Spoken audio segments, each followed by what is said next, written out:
Boa tarde, senhoras e senhores. Por gentileza, dirijam-se aos seus lugares.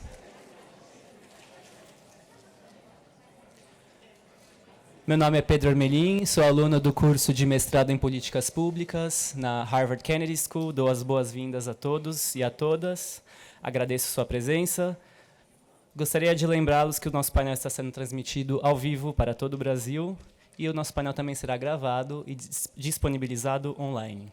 Não se esqueçam que as perguntas aos nossos panelistas devem ser feitas pelo aplicativo Slido, que pode ser acessado pelo aplicativo da própria conferência. Finalmente, informamos que este painel será realizado em espanhol. Aos que precisem de interpretação simultânea, podem fazer uso dos aparelhos a partir de agora.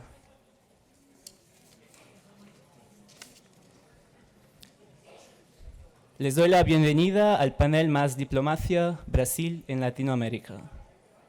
Más que nunca, discutir la integración de Latinoamérica cobra importancia.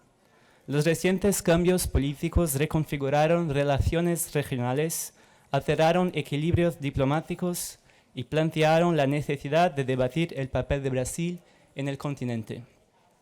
Los miembros de este panel ocupan y ocuparon posiciones destacadas en la política y la diplomacia latinoamericana y traen a esta conversación visiones únicas acerca del papel de nuestro país en la región. Nuestro primer invitado es sociólogo y fue presidente de Brasil entre 1995 y 2002. Su trabajo aborda el cambio social y los determinantes del desarrollo en Brasil y Latinoamérica. Tengo el honor de llamar al escenario al señor Fernando Henrique Cardoso.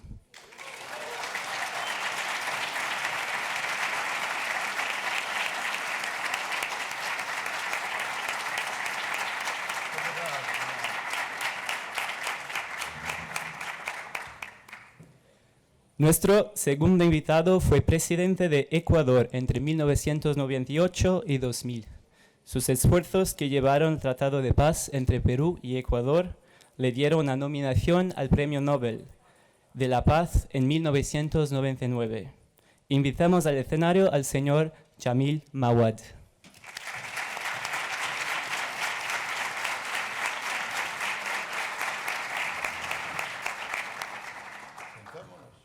Nuestro tercer invitado es diplomático de carrera, fue secretario general del Ministerio de las Relaciones Exteriores de Uruguay entre 2011 y 2013.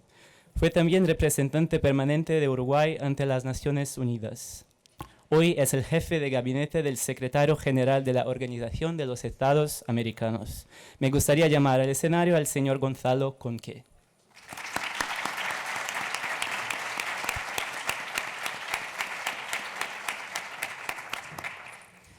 Por fin, nuestra moderadora es diplomática y alumna de la maestría en Administración Pública en Harvard Kennedy School. Llamamos al escenario Candice Viana.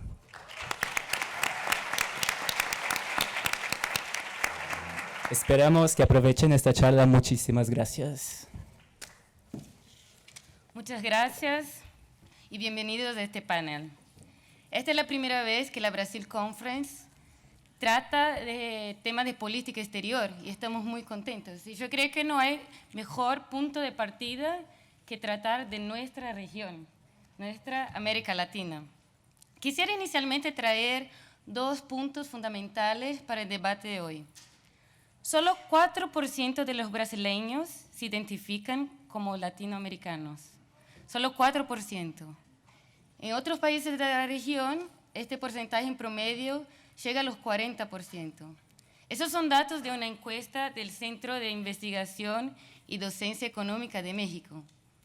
Y lo que refleja es que hay una desconexión de la identidad de los brasileños con nuestra región.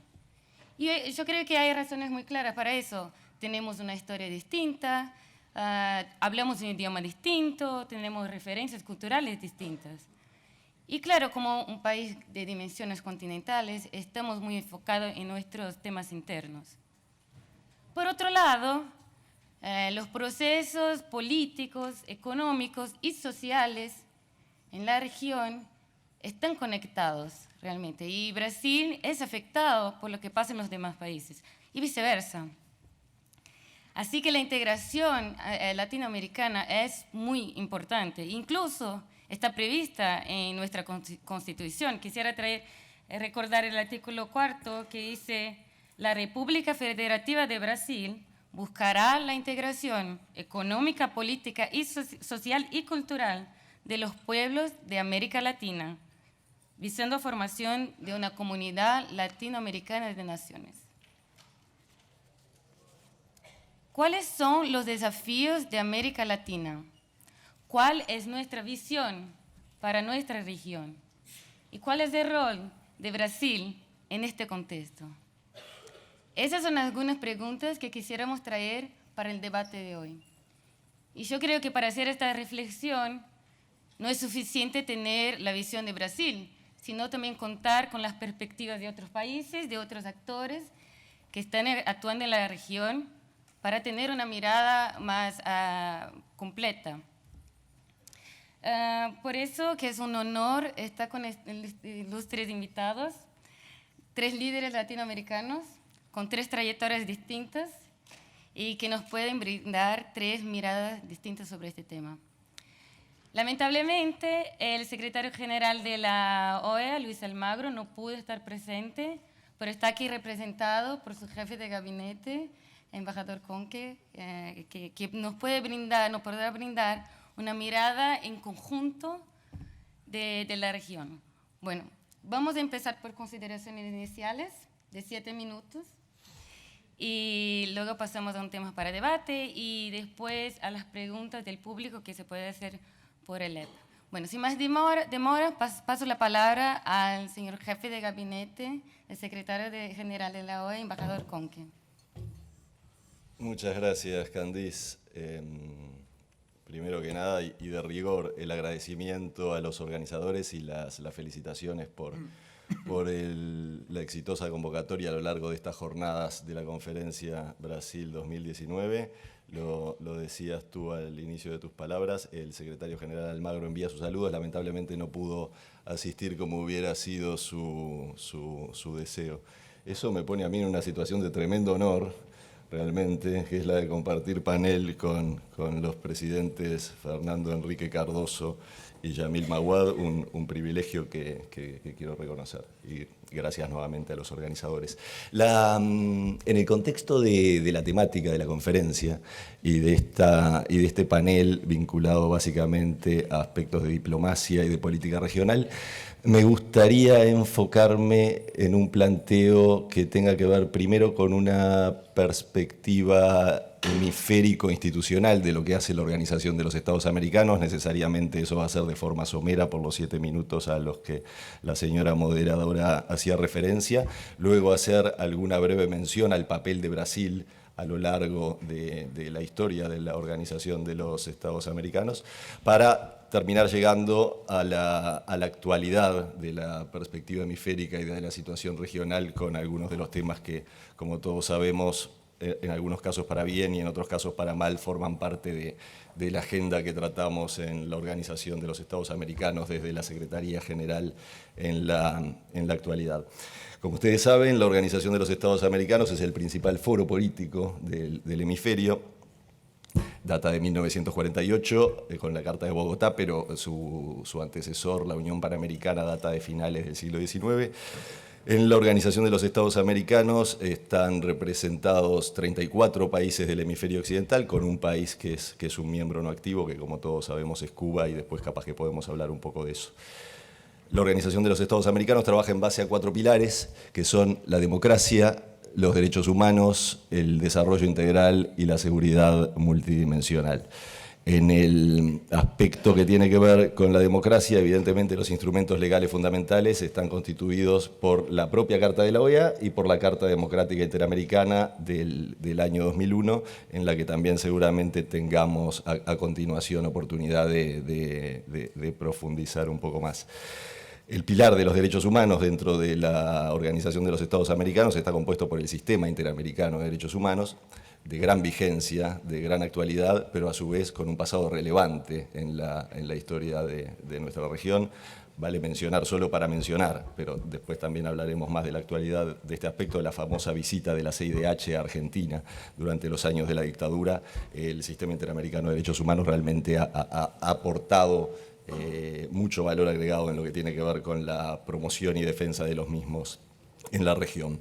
Y en la OEA se trabaja también en los temas de seguridad multidimensional, básicamente con los trabajos que realizan el Comité Interamericano contra el Terrorismo y el Comité Interamericano contra el Abuso de Drogas, y los aspectos que tienen que ver con la delincuencia organizada transnacional, y también el pilar de desarrollo a través de la Secretaría de Desarrollo Integral. No me quiero extender más en este punto, que evidentemente da para mucho más. ¿Cuál ha sido el rol de Brasil en la OEA? Históricamente, y me da un poco de pudor hablarlo con el presidente Fernando Henrique Cardoso al lado, o sea que me voy a quedar en los titulares.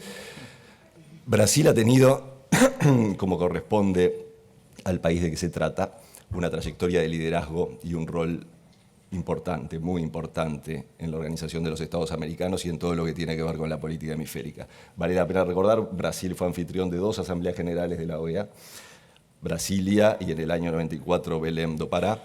Hubo un secretario general brasileño, el doctor João Baena Suárez, y Brasil, a lo largo no solo desde el 48 esta parte, vale decir, desde la propia creación de la Organización de los Estados Americanos, sino también en las conferencias panamericanas previas, desde 1889 y 1890 en la conferencia de Washington, en las 9 conferencias interamericanas que van desde ese momento hasta 1948 y la Carta de Bogotá, el rol de Brasil por el liderazgo continental y los trabajos específicos en las diferentes áreas ha resultado siempre fundamental.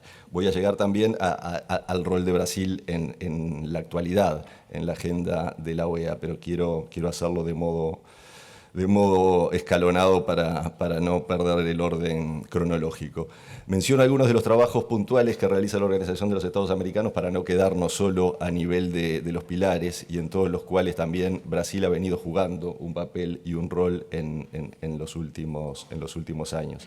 Como ustedes saben, uno de los pilares que mencionaba en materia de democracia tiene que ver con lo electoral, y una de las tareas que realiza la Secretaría General de la Organización de los Estados Americanos son las misiones de observación electoral, vale decir, la observación de los ejercicios comiciales que se dan a lo largo del continente y que tienen un papel fundamental, diría, para el fortalecimiento institucional y para el monitoreo de la democracia en la región. El año pasado, por primera vez, la Organización de los Estados Americanos observó las elecciones en Brasil, lo que constituyó un hito para la historia institucional de la organización, y estas misiones de observación electoral constituyen realmente una medida incluso a nivel internacional. Las 2 instituciones con mayores estándares en materia de observación electoral son la OEA y la Unión Europea.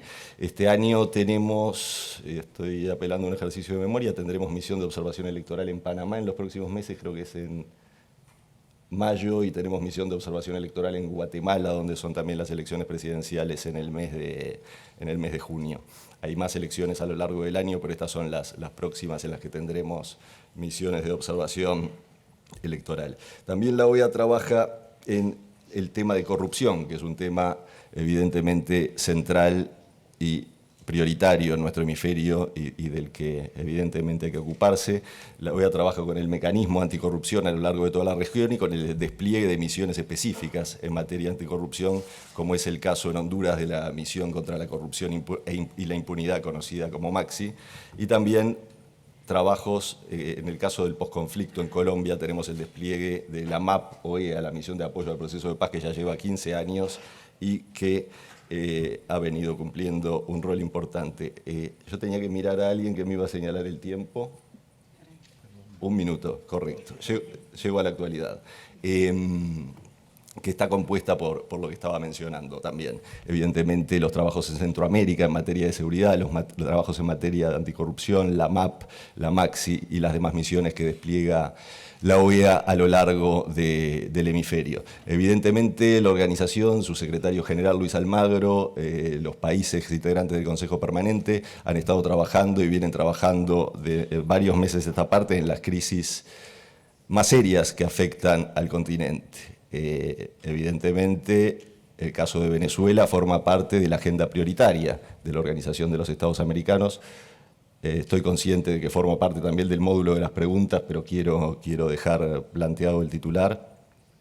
Un país donde la democracia dejó de existir hace mucho tiempo, donde la ruta marcada por el presidente encargado Guaidó de fin de la usurpación, de elecciones, de democratización del país, tiene que ser el camino a seguir.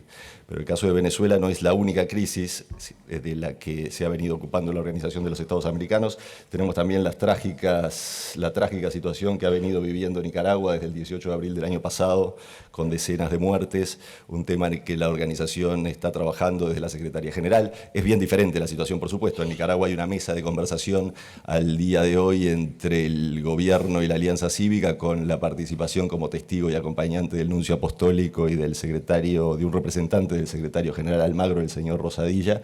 Y estamos en este momento con la responsabilidad primaria de la liberación de los presos políticos. Creemos que existe una oportunidad y en la que todos tenemos que actuar con responsabilidad para lograr que estas 289 personas que han sido identificadas en la lista como presos políticos en Nicaragua puedan obtener su libertad en los mejores plazos. Se ha acordado un cronograma con un plazo máximo de 90 días a este respecto y es algo en lo que también podremos ahondar. Y por supuesto, un tema que siempre es subyacente y que también es un ejemplo de falta de democracia, que es el caso de la dictadura cubana.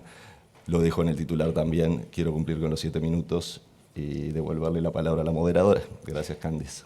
Muchas gracias, embajador. Gracias por su panorama sobre la región y la OEA. Y yo creo que ha traído los temas de las crisis que son muy importantes y vamos a tener tiempo para tratar sobre eso en más profundidad. Pero por ahora me gustaría pasar la palabra al presidente Mawad. Gracias, Candice. ¿Cómo viví yo cuando entraba a la universidad en Quito, Ecuador, la relación con Brasil? Primero soplaban vientos de cambio en América Latina, de liberación.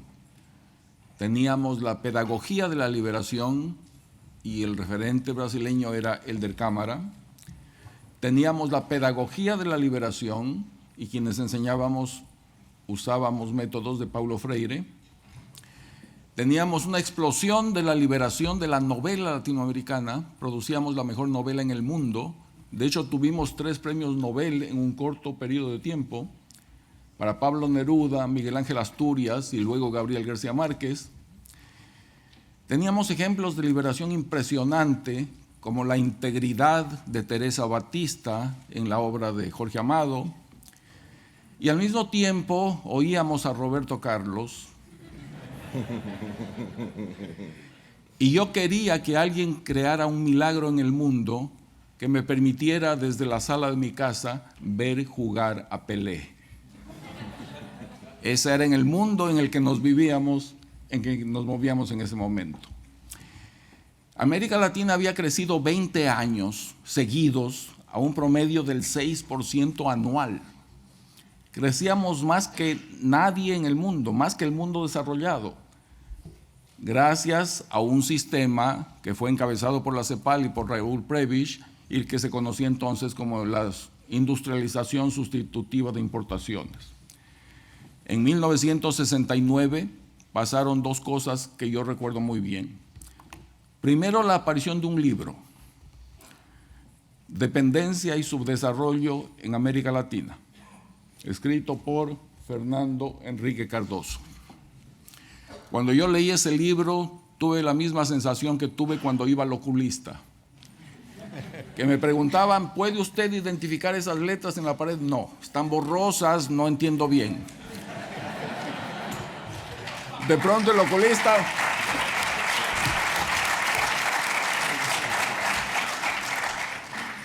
oculista movía unos lentes y entonces yo podía ver. Y eso me permitió el libro de Fernando Enrique.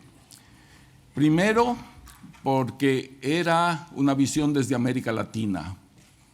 Era entender la dependencia desde el subdesarrollo, no desde el desarrollo. Era un libro que trataba con las causas estructurales del problema, no era superficial. Era muy original y era nuestro, era propio. Nuestro continente tenía un pensamiento, tenía una forma de ver la vida y la expresaba. Y junto con eso, en Cartagena de Indias, también en 1969, se firmó un acuerdo entre los países del Grupo Andino llamado el Acuerdo de Cartagena y empezamos a trabajar la integración subregional andina. Teníamos los sueños de siempre, luego de la tristeza de que el sueño de Bolívar de los Estados Unidos del Sur para compensar el peso de los Estados Unidos del Norte durara tan poco y terminara tan mal. Veíamos ahora en la integración la posibilidad de volver a esa utopía. Queríamos crecer juntos. Teníamos el mismo lema de la conferencia, Candice. Juntos somos más. Eso es lo que queríamos. Gran salto, 20 años más tarde, vengo a sacar una maestría en Administración Pública en la Kennedy School y encuentro que han cambiado los parámetros de referencia. América Latina, en lugar de ser el modelo que había sido antes, ahora entraba en un problema terrible, déficits fiscales, inmensa inflación, terrible deuda externa, crecimiento de pobreza, la población crecía más que la economía, la década perdida de los años 80.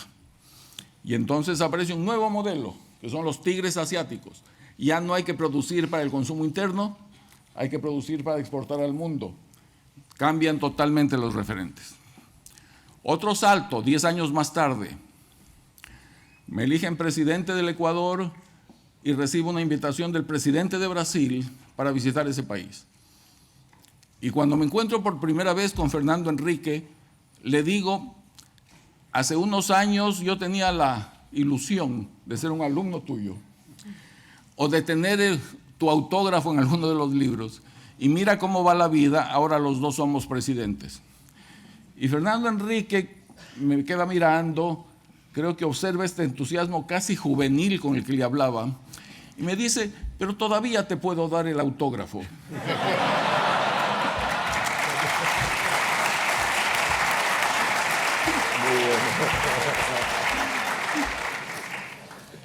Y ahí tenemos un ejemplo muy claro del rol de Brasil en América Latina, cuando gracias a la gestión del país, de su cuerpo diplomático y de su presidente, pudimos firmar un tratado de paz definitivo con Perú, que en palabras del presidente Clinton, eliminó la fuente de conflicto internacional armado más antigua del hemisferio occidental.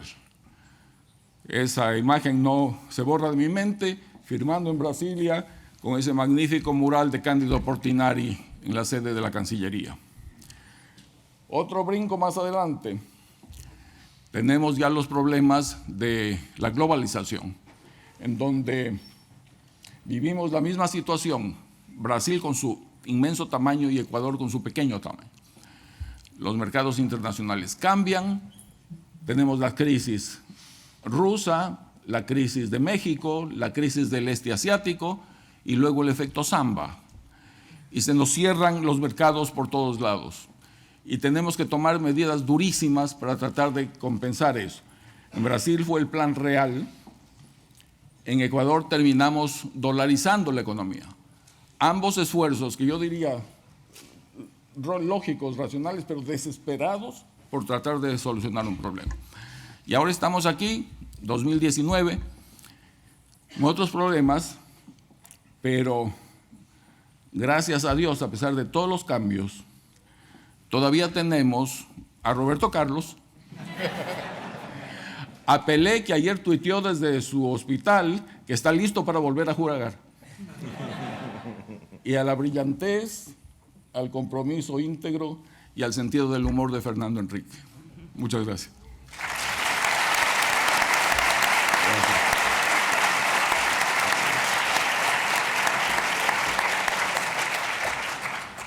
Muchas gracias, señor presidente, por su mirada histórica sobre las relaciones de Brasil y Ecuador y un poco de la región. Muchas gracias.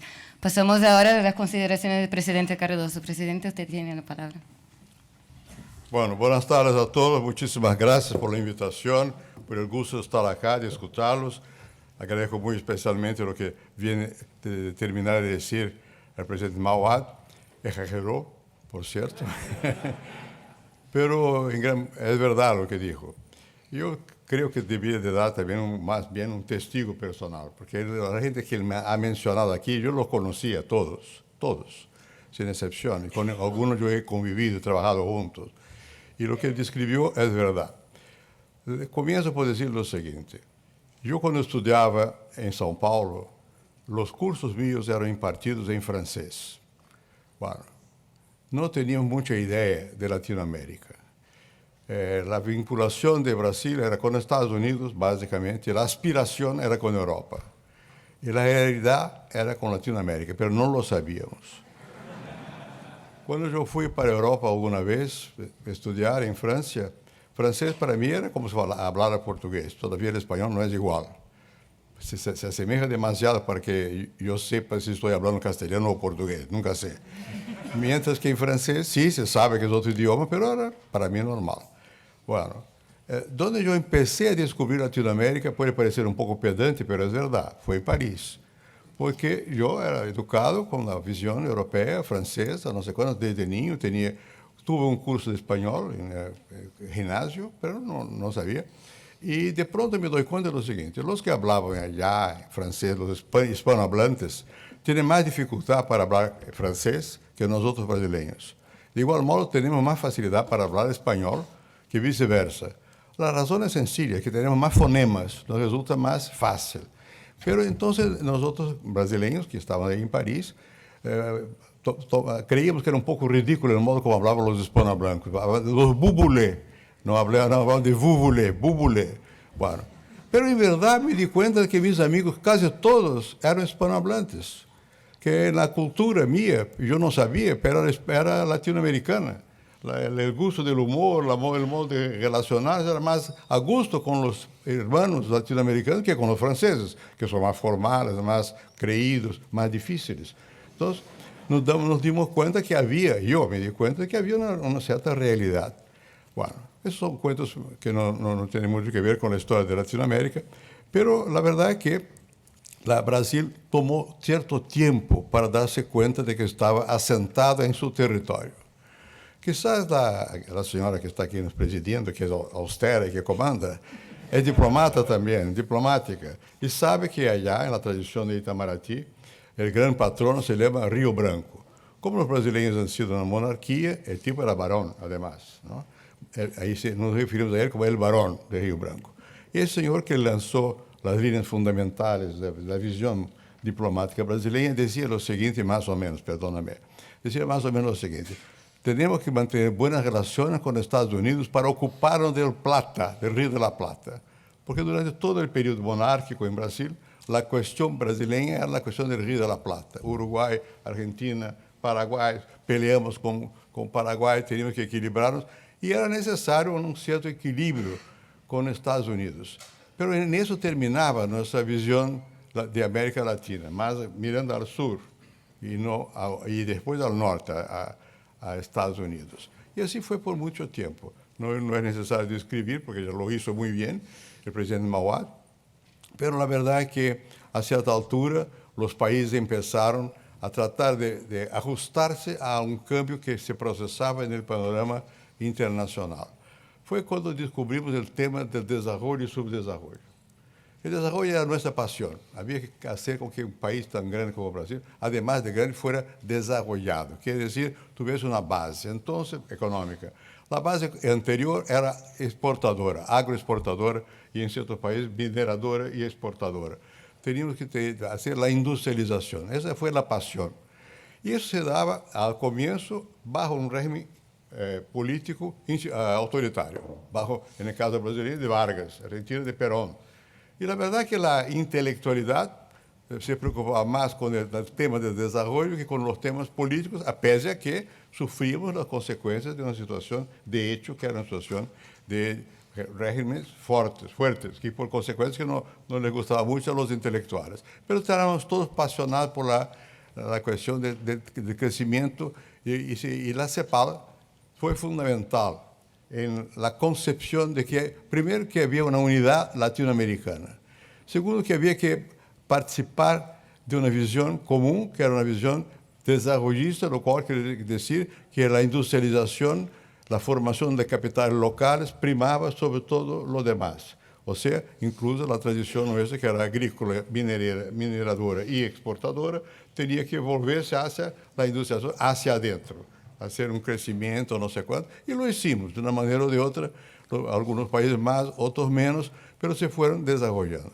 Bueno, e, aunque não nos diéramos tanta conta da importância da institucionalidade, depois de los golpes seguidos que houve, bueno, tuvimos que darnos cuenta de que la libertad cuenta tanto cuanto el crecimiento de la economía, aun porque las dictaduras que se formaron en diversos países nos obligaron a tal.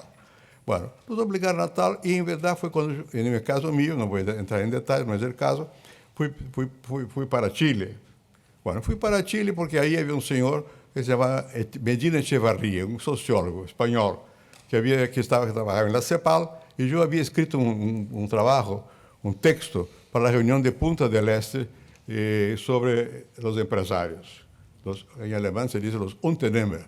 Y Medina era muy vinculada a Weber, yo también, entonces conocía bastante a Weber, y hablaba de la importancia de los empresarios. Me invitó, y cuando vino el golpe del 64, yo me fugué, me fui para Buenos Aires. En Buenos Aires vivía en casa de un señor que después fue ministro de la Cultura, pero yo no sabía entonces, me podía adivinar, había sido colega mío en Francia.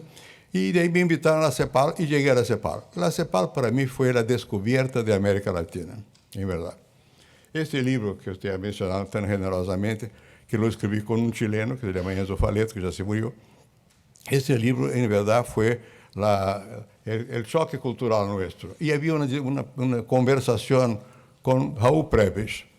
Raúl Prebisch era el gran maestro de todos en la época, era el gran teórico de desarrollo económico, no sé cuánto, y él desarrolló una teoría que se llamaba centro-periferia.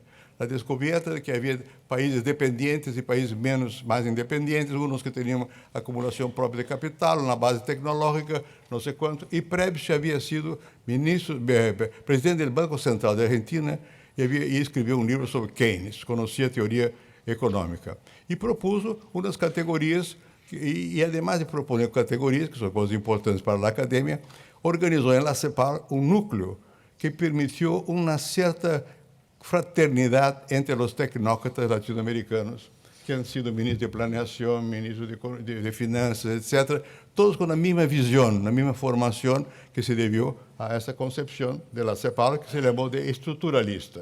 Esta fue la primera posición en la teoría económica que los latinoamericanos han propuesto.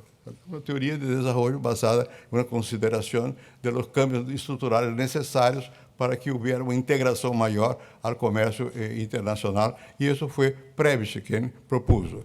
En los debates con Prebisch, yo viví en la misma casa que Celso Furtado, entonces en Chile, y otros más.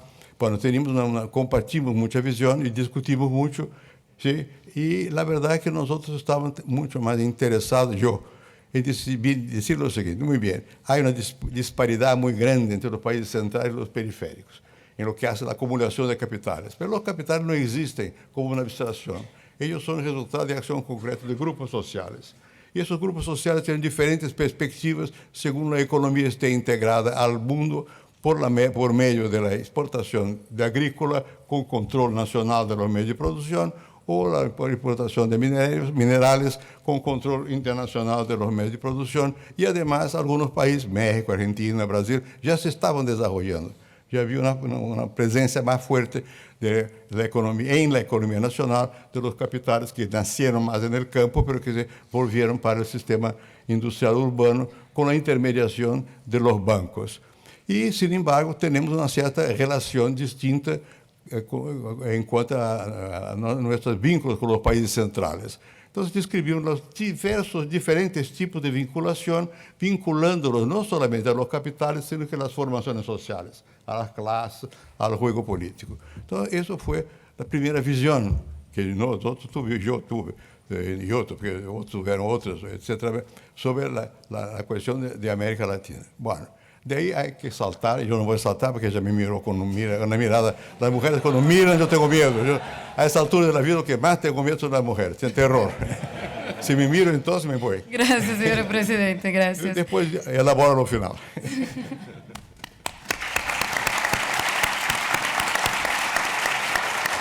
Gracias, señor presidente. A continuación, quisiera traer aquí un tema para todos los invitados, comentar. Que tenemos lo que vemos en América Latina es una diversidad, o algunas personas llaman de fragmentación, de foros, de integración económica y comercial. Tenemos el Mercosur, la Comunidad Andina, la Alianza del Pacífico, México está en NAFTA y CARICOM.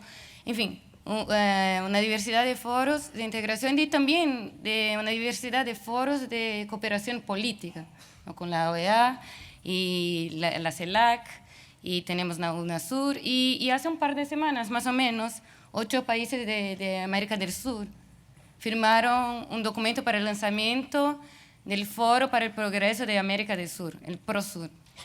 Entonces, en ese contexto, si pudieran comentar cómo evalúan esa iniciativa, en ese contexto, si es la necesidad o lo que puede aportar. Entonces, empezamos por el presidente Cardoso, ya que le interrumpí. Muy amable. Bueno, mira, yo creo que ese es un tema importante. La verdad que hemos empezado a buscar formas de cooperación entre América Latina, ALAD y después ahora el intento de integración. La integración es la formación del Mercosur y la integración centroamericana. Yo mismo participé directamente a pedido de PREPS en negociaciones en América Central para la formación de una organización regional de desarrollo comercial, no sé cuánto. Cuando yo estaba como canciller, luego ministro de Finanzas y presidente, me di cuenta de lo siguiente: cada vez que se reunía el Mercosur para hacer acuerdos comerciales, se alzaban los aranceles. No se bajaban, sino que eso avanzaba, se aumentaban los aranceles. Entonces yo propuse una otra cosa que se llama IRSA, que no se conoce más, que era una integración física, y que eso fuera logrado por cofinanciación del Banco Interamericano de Desarrollo. ¿Por qué?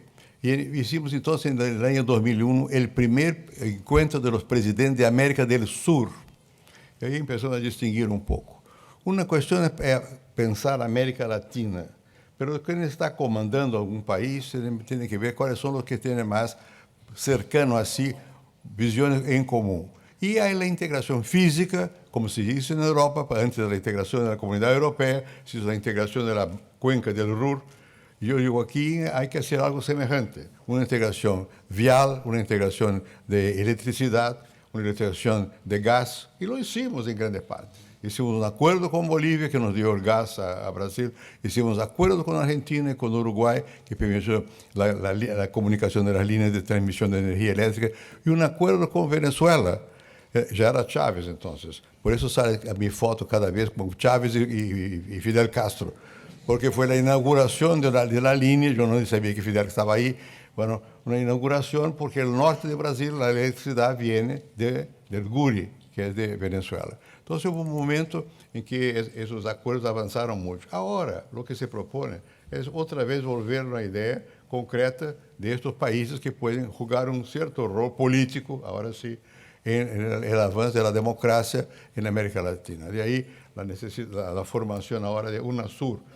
El riesgo es siempre de que sea una transfiguración de lo que había antes, que era de inspiración más bien venezolana, de Chávez, de una visión ideológica y no de una visión más pragmática que permita una unión de las economías. Pero sin duda ninguna, yo creo que eso es un paso importante y hay una cierta concretud.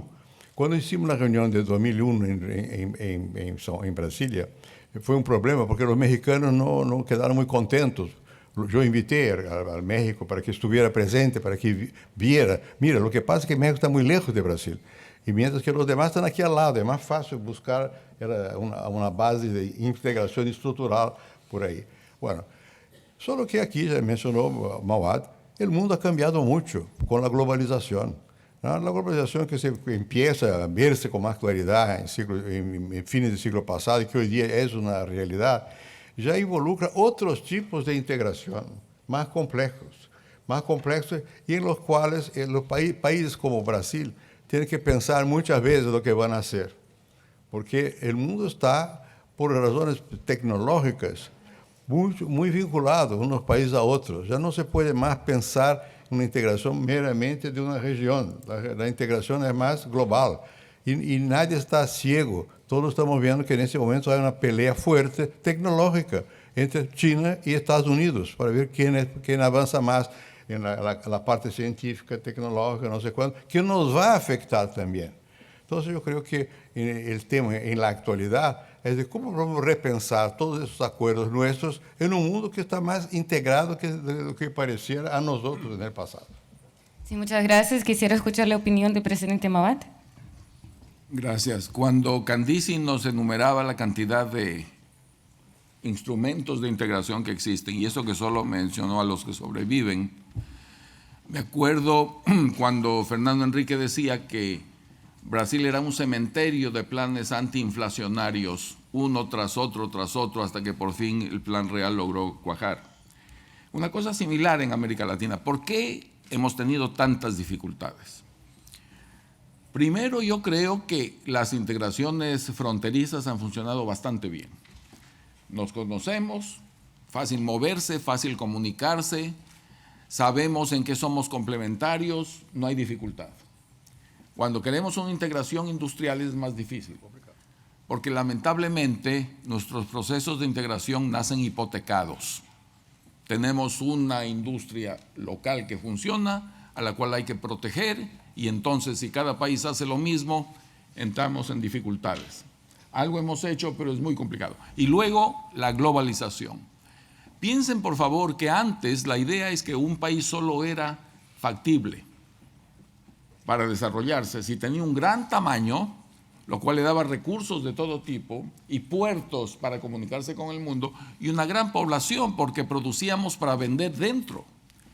Con la globalización, desde cualquier nicho pequeño, un pueblito chiquito se conecta con el mundo gracias al cambio en telecomunicaciones y en sistemas de transporte. Entonces ya es una relación mucho más directa con el mercado.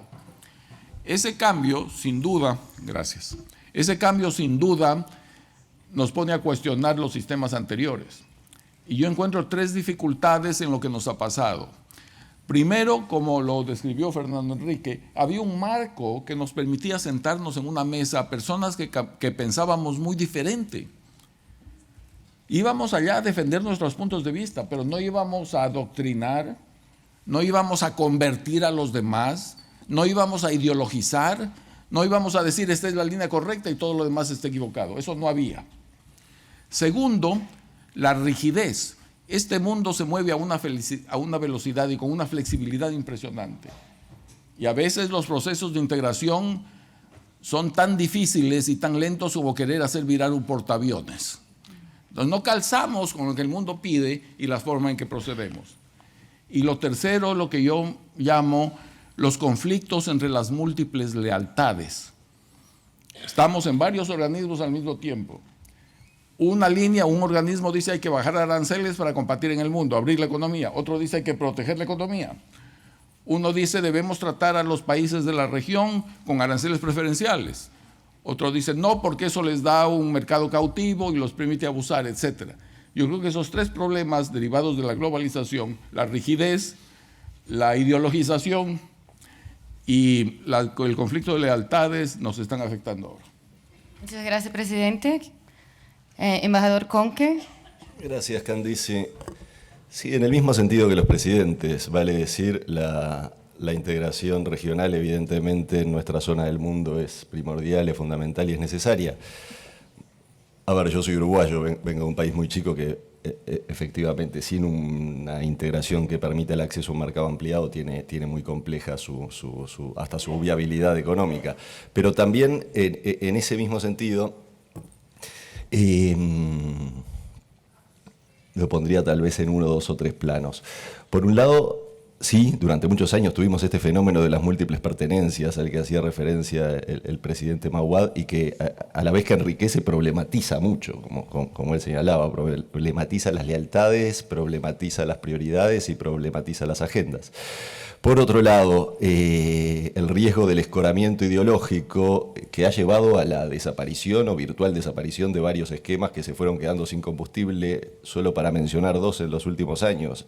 La propia UNASUR, que ahora está integrada básicamente por 4 países, y la propia CELAC, que perdió también mucho vigor en el desarrollo institucional y de agenda en estos últimos ejercicios.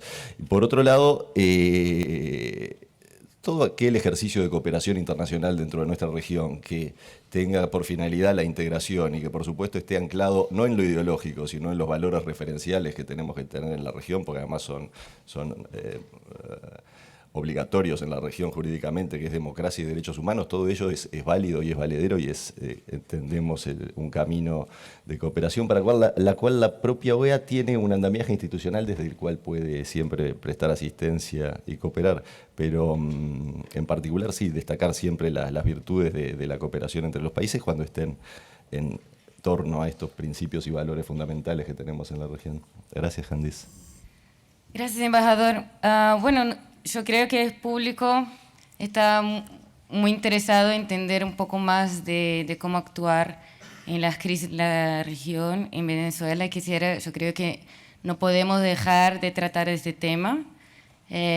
Como mencionó al inicio el embajador Kong, que tenemos 2 crisis, principalmente que nos está llevando mucha atención en la región de Venezuela y también de Nicaragua, que yo creo que es una crisis que hablamos muy poco en Brasil. Entonces quisiera poner la pregunta para nuestros invitados sobre cómo podemos contribuir más efectivamente para soluciones a esas crisis, cómo podemos promover la democracia, los derechos humanos, en el marco de los principios de la no interferencia y de la soberanía. Entonces, empezamos por el embajador Conque, si puede brindar su opinión. ¿Cómo no? Sí, Venezuela. Voy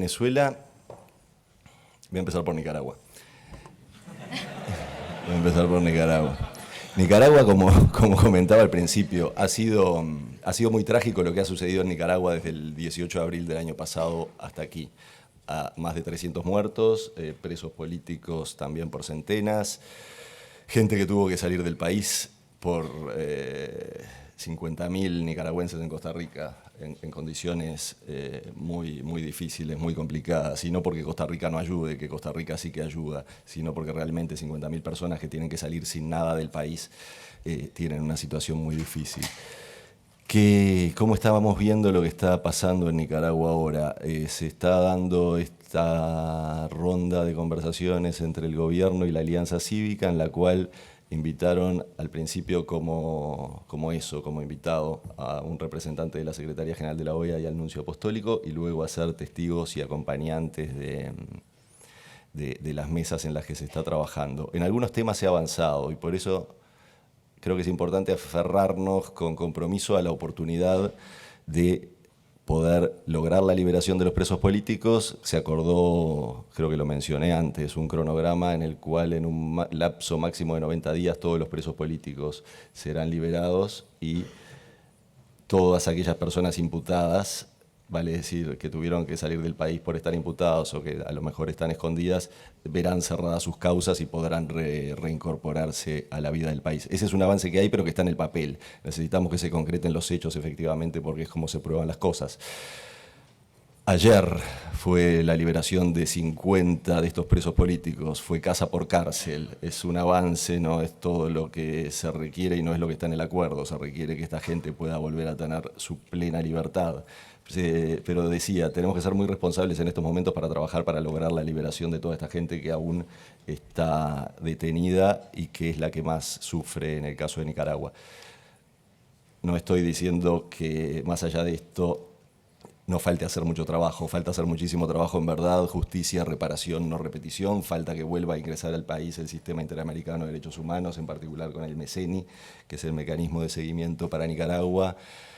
Falta trabajar lo electoral, pero en eso hay un acuerdo para una reforma electoral a realizar con el apoyo de la Secretaría General de la OEA, en la cual estamos trabajando, y después faltará ver si entre las partes hay acuerdos para adelantos de cronograma electoral. Nuestra reforma electoral, digo nuestra por el apoyo que estamos prestando, pero evidentemente es en conjunto con las contrapartes nicaragüenses, estará lista para dentro de 6 y 9 meses, y esa reforma es la que permitirá apuntar, una vez que se cumplan las demás condiciones, a la reinstitucionalización del país. Pero falta mucho para trabajar, también faltan los temas de libertad de prensa y todas las libertades civiles, y no estoy siendo exhaustivo. Pero a lo que voy es, tenemos que poner por delante, creemos desde la Secretaría General, y es la posición que ha expresado, por supuesto, también el secretario Almagro, que poner por delante la libertad de los presos en este momento, y hacerlo con mucha responsabilidad. Venezuela...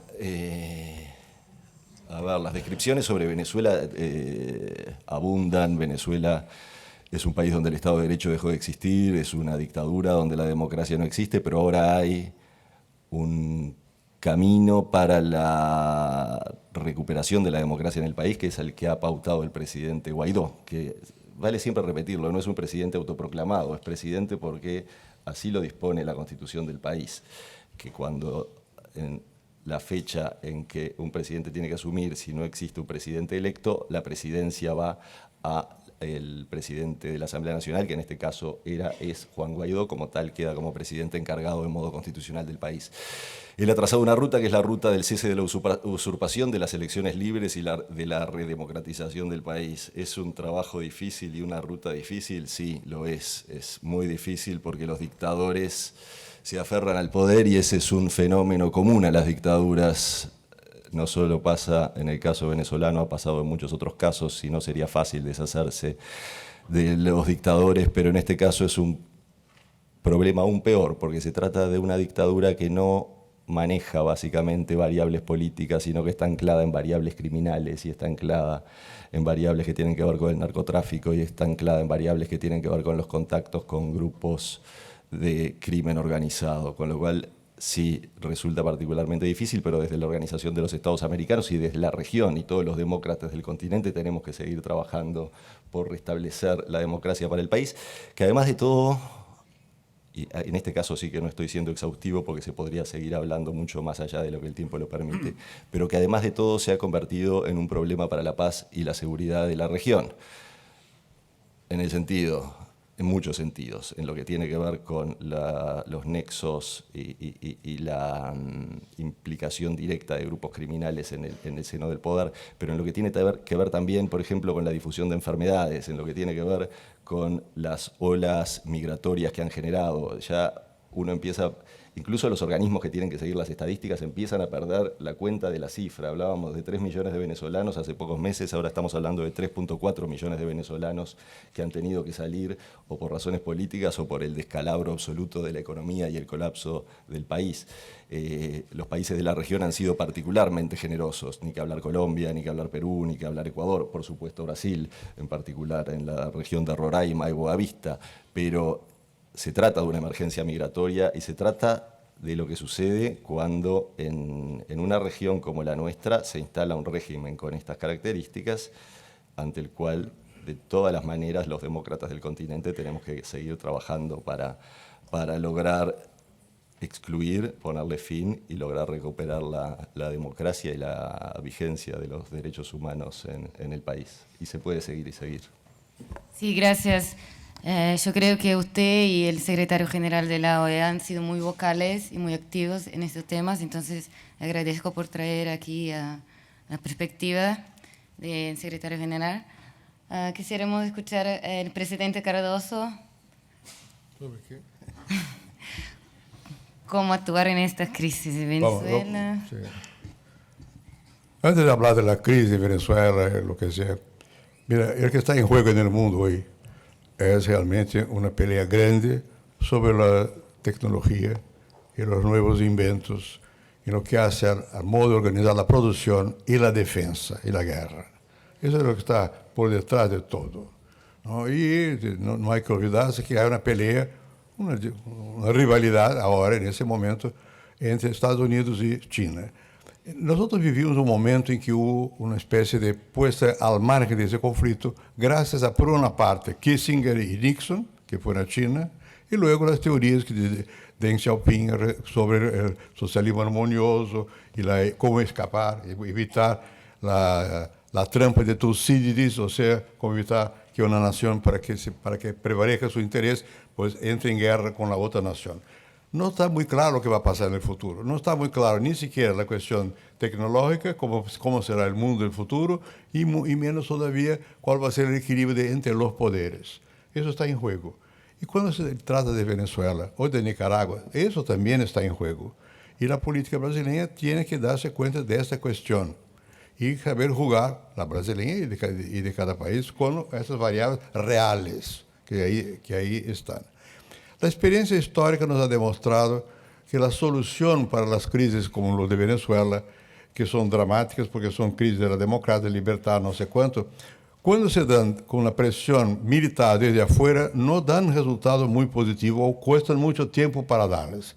El ejemplo más cercano a nosotros fue la Libia, en que los europeos bombardearon, destrozaron y todavía aquello es una gran question mark. No se sabe muy bien lo que va a pasar. Sin hablar de Irak, yo no le voy a dar detalles, pero participé por mi posición entonces de los primordios de Irak, y Irak fue un desastre. Una vez vino a hablar conmigo un general, a pedido del presidente americano, para hablar con el gobierno de Brasil, y ese señor trajo un joven, PhD naturalmente, de Yale, no sé de dónde, de Princeton, de Harvard, de no sé, que sabía todo sobre Irak. Solo no sabía que el pueblo existía y que el pueblo toma la decisión al final, ¿no? Entonces, esa es la cuestión de Venezuela. Hay un pueblo en Venezuela. La verdad es que una buena parte de la élite venezolana democrática se fue al exterior. Entonces hay dificultad de rehacer los valores de la democracia en Venezuela, lo cual no nos desobliga de mantenerlos ni de tener una actitud muy clara, muy firme, pero sin que haya alguna vinculación con lo que se pasa dentro, bueno, no resultará mucho. Y lo que pasa dentro es que Venezuela en gran parte está hoy día subsidiada por Rusia, por China y con presencia cubana, ¿no? Son factores reales de poder en el mundo. Y frente a esos factores es que se está contraponiendo la presión americana y de los otros países. Pero cada país tiene que tomar decisión hasta qué punto se va a meter y si vale la pena, no vale la pena. Yo creo que cuando se imaginara que por la fuerza se va a resolver, es un costo muy elevado, que lo va a pagar el pueblo de Venezuela y nosotros también vamos a pagar un cierto precio. Hay que buscar fórmulas de presión de toda naturaleza hasta que el pueblo mismo de esos países pues reaccione. Me voy a dar un ejemplo con el caso brasileño. Yo tuve muchos años en exilio. En exilio no se hablaba de otra cosa sino el cambio de gobierno contra los militares, no sé cuánto. ¿Cuándo eso ocurrió en Brasil? Cuando hubo una fuerte movilización en favor de las directas las elecciones directas, que empezó a cambiar el panorama. Nosotros teníamos ilusiones, pero no. La verdad es que hay una maturación que tiene que ser en gran medida una maturación interna, que puede ser, digamos, precipitada por factores externos, pero si no hay un asidero interno que la acoja las expresiones, es inútil. Es una pérdida de oportunidad. En eso estamos. Hay que presionar. Yo creo que el papel de la OEA es importante en esa materia. Yo creo que el gobierno de Brasil tiene una responsabilidad. Y yo creo que tiene que darse cuenta de que, bueno, hay intereses grandes que no son los nuestros necesariamente. No hay por qué juntarnos a los intereses que no son los nuestros automáticamente, sin darnos cuenta de los nuestros. Y principalmente que Venezuela va a seguir siendo vecino nuestro para siempre, geográficamente. Y esas marcas son fuertes. Dependiendo de lo que se haga en el presente, se paga un precio muy elevado en el pasado. Yo me acuerdo todavía, yo trabajaba en la CEPAL entonces, cuando hubo una invasión en la Dominica, República Dominicana. Y enviamos un contingente de fuerzas brasileñas a la República Dominicana. Muy distinto de lo que pasó ahora en Haití, que son fuerzas de paz. En aquel momento eran fuerzas bélicas. Harto nos costó restablecer un cierto equilibrio, un cierto prestigio nacional en la comunidad latinoamericana, porque habíamos intervenido militarmente en República Dominicana.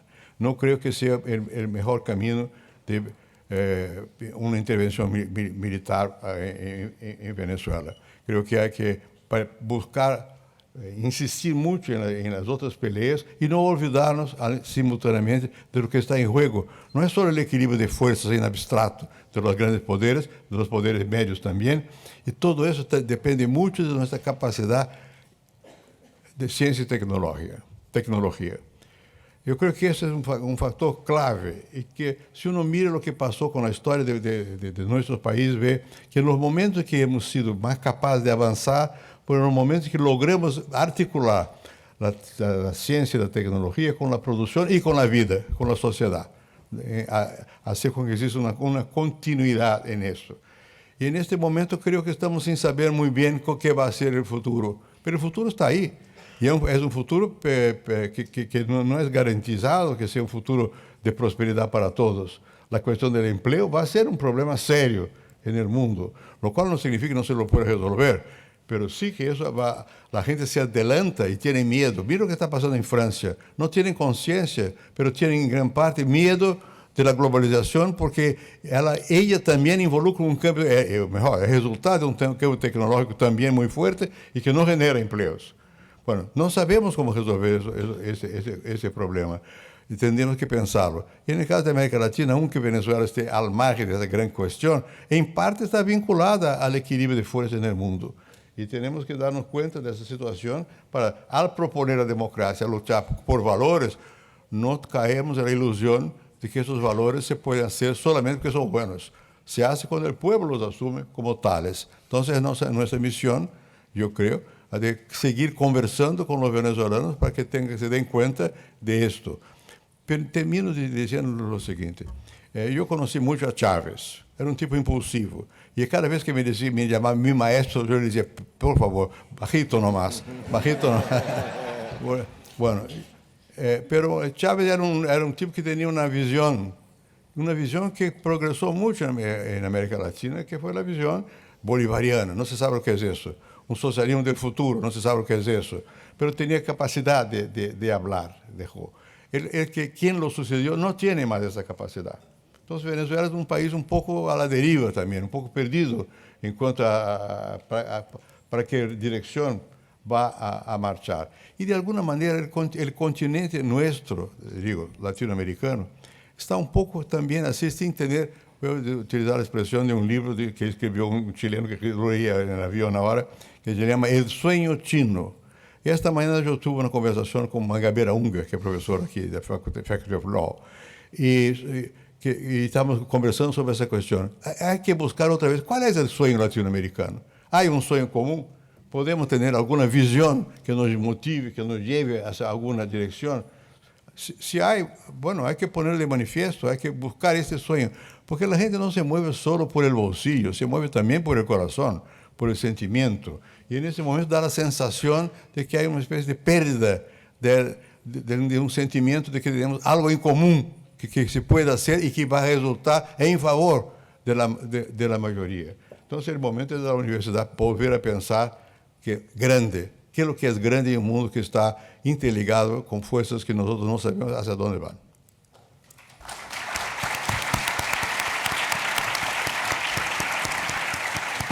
Gracias, señor presidente. Gracias por traer puntos tan relevantes, una cuestión muy compleja que realmente no sé si nos estamos llevando la mejor manera. Pasamos al presidente Mawad. Gracias. Tratando solo de complementar un poquito lo que ya Fernando Enrique y Gonzalo han dicho. Depende de cómo definamos el problema de Venezuela para saber cuáles son las opciones y cuáles opciones quedan fuera de la mesa. Como pasa con todo problema, de la definición del problema se derivan las opciones de qué se puede hacer. Para muchas personas el problema de Venezuela es un problema político, electoral. Hay un grupo y hay otro grupo. Y jugando al básquetbol, digamos que hay las reglas para jugar básquetbol, se visten las personas como jugadores de básquetbol. Sí, la política como el básquet es un deporte de contacto. Ciertos choques son imposibles de evitar. Si alguien hace un foul descalificador, se lo saca de la cancha. Entonces, apliquemos en Venezuela las reglas del básquetbol, que se llaman la democracia, vamos a elecciones y resolvamos el tema. Eso se ha intentado varias veces. Y en muchos países que han pasado por esa circunstancia, el camino es bastante claro. Hay que quitar al usurpador, hay que pasar a una transición, hay que llamar a elecciones, tenemos un nuevo gobierno y seguimos para adelante. ¿Es eso posible en Venezuela? Primero, en cualquier país yo creo que organizar un proceso electoral tomará 4 o 6 meses yendo rápido. ¿Cuánto en Venezuela? ¿Con qué reglas de juego? ¿Con qué autoridades? Eso va a tomar muchísimo tiempo. Segundo, normalmente en los países que han seguido ese camino, transición, elecciones, ha habido un acuerdo entre el pueblo y la institución armada, básicamente, que han coincidido en qué hacer. ¿Qué pasa con la situación armada en Venezuela? Tenemos un ejército, claro, pero ya se mencionó, es un país ocupado, hay decenas de miles de personas en uniforme de otros países dentro de Venezuela. Y tercero, la población está armada, los famosos colectivos. Tienen un carnet que dice, esta persona está autorizada a portar armas y a usarlas por el bien de la patria, cuando el bien de la patria lo requiera. ¿Quién decide cuál es el bien de la patria y quién autoriza el uso de esa arma? Supongo que cada uno de ellos, siguiendo alguna instrucción. Entonces, todo esto complica mucho el sistema, es un problema muy difícil. Si es juego de básquet, entonces deberíamos jugar así, pero parece que no es juego de básquet. Aquí queremos jugar básquet y viene el otro equipo vestido para jugar fútbol americano, en donde la norma es que hay que derribar al contrario, y hay que mandarlo al suelo, y hay que quitarle el balón, y hay que venir muy protegido para hacer eso. ¿Cómo juegan básquet con quien quiere jugar fútbol americano? ¿Cómo hacen elecciones democráticas en un ambiente de esa naturaleza? Y no tenemos las soluciones. América Latina ha pasado por muchos problemas, pero este es bastante especial. Adicionalmente, tenemos una crisis humanitaria, todo el mundo habla de eso, no me detengo, una brutal crisis económica. Cuando Brasil llegó al pico teníamos 2.500% de inflación, que era una brutalidad. La última cifra que yo vi de Venezuela es 1.700.000%, y debo estar mal porque ya fue como hace una semana y esto sigue cambiando cada día. Entonces, no es un problema electoral, es un problema humanitario y es un problema de seguridad de la región. De lo que pasa en Venezuela están ocurriendo cosas en los países, como lo señaló Gonzalo, en los países vecinos. Entonces, si no es la elección lo más factible y lo más fácil, ¿qué nos queda? Y aquí la comunidad internacional es clave. Porque no se puede a una persona que ha sido secuestrada, que está maniatada, que está siendo torturada, decirle, como te secuestraron en tu casa y todo eso pasa en tu casa, es tu obligación arreglar el problema con tu secuestrador. Eso no resiste ninguna lógica. Esas personas en esas condiciones requieren apoyo internacional, requieren ayuda, alguien de fuera de la casa. Ahora, la comunidad internacional, aquellos que creemos que Maduro es un usurpador, que creemos que Guaidó es un presidente legítimo, también estamos divididos.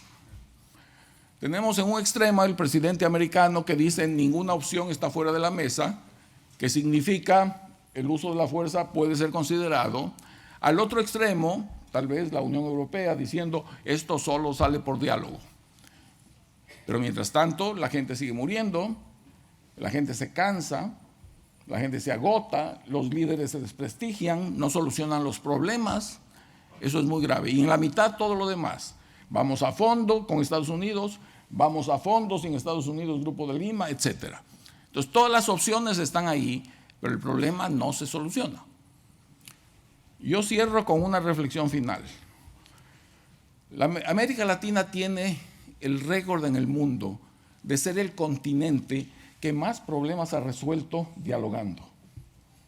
Es un récord que nos debería llenar de orgullo. hemos sido mucho más capaces de entendernos que en cualquier otro continente. Y ahora estamos hablando de que el diálogo podría no ser el camino. Muy duro, ni siquiera considerarlo, siquiera pensarlo. Y eso nos trae al viejo problema ético, moral, no jurídico, ético y moral, que tiene que ver con el uso moral de la fuerza, lo que se ha conocido siempre como la guerra justa. ¿En qué condiciones el uso de la fuerza es moral? Y esto para el cristianismo desde Santo Tomás de Aquino viene hablando de eso.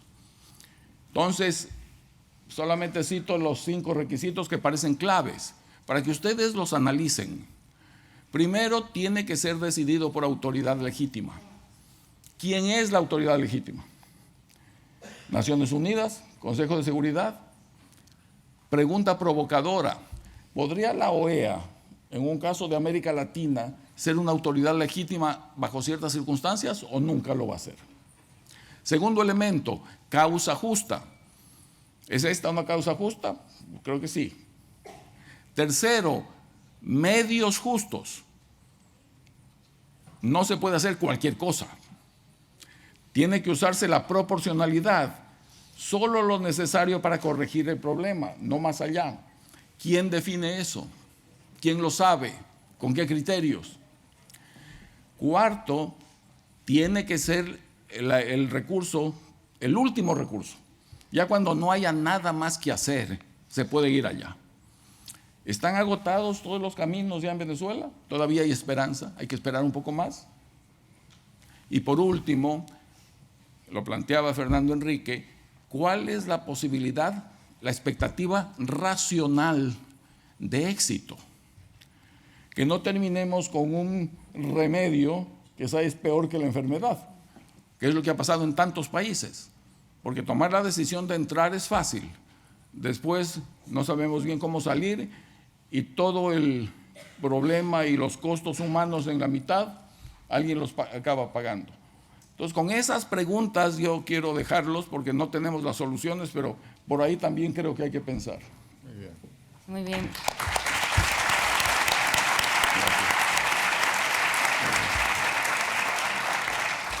Muchas gracias. Yo creo que, bueno, podríamos seguir hablando sobre este tema, que es muy, muy complejo, pero yo creo que con los elementos que han traído nuestros invitados podemos hacer una reflexión un poco más profundizada de este tema para tener siempre presente las consecuencias que, como dijo el presidente, vamos a ser siempre el vecino de Venezuela y eso no va a cambiar, ¿no? Entonces, tenemos que pensar muy bien antes de actuar y ver la mejor forma de contribuir.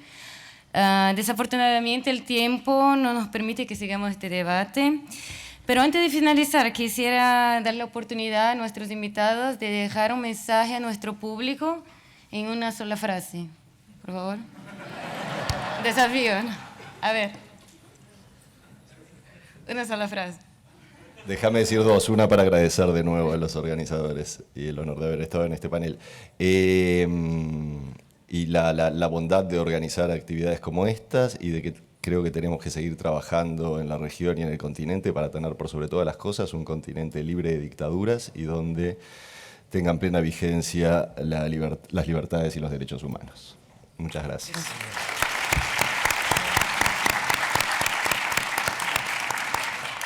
Presidente Mawad. Creo que el objetivo central sigue siendo desarrollo económico, no crecimiento económico. Es crecimiento económico más distribución, más justicia social. Eso queremos, desarrollo económico. Y los mecanismos que más rápido nos lleven allá tenemos que seguirlos. La integración es una de esas, es uno de esos.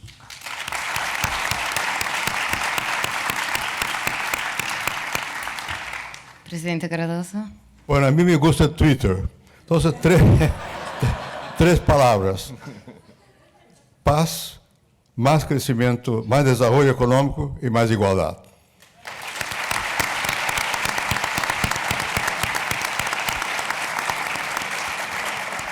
Muchísimas gracias. Tenemos que concluir esta sesión, pero yo espero que el debate siga más para allá y que sigamos promoviendo más diplomacia. Gracias.